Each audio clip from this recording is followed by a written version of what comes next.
আজকে যাব বসন্ত উৎসব, তার জন্য চুজ করেছিলাম এই গ্রিন কালারের শাড়ি আর এই হোয়াইট ব্লাউজটা। তারপর আমার গপু সোনাকে স্নান করিয়ে গপুর জন্য যে পিচকারি বালতি এনেছিলাম সেটা দিয়ে দিলাম, আর এই ইয়েলো কালার ড্রেসটাও পরিয়েছিলাম।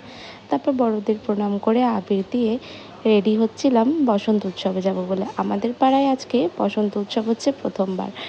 তারপর রেডি হয়ে সুন্দর একটা আই মেকআপ করে হোলি স্পেশাল বেরিয়ে পড়লাম দিদি, আমি আর পাড়ার সবাই মিলে দোল উৎসবে যেতে। এই বসন্ত উৎসবটা এখানে অর্গানাইজ করা হয়েছিল আমাদের বাড়ির ঠিক পাশেই একটা মাঠে। তো এখানে এত ভিড় হয়েছিল, আর দেখছো যে বসন্ত উৎসব নয়া দিশা 2025। তো ভিড়ের মধ্যেও আমরা টিকিট কেটে ভেতরে ঢুকে নিলাম, আর ঢুকে দেখি প্রচণ্ড ভিড়। মানে জলপাইগুড়ির প্রায় সব লোকই মনে হয় এখানেই এসেছিল।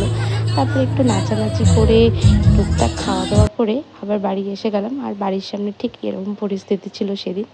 আর এখানে হচ্ছিল পরের দিনে চিকেন পকোড়া ম্যারিনেশন।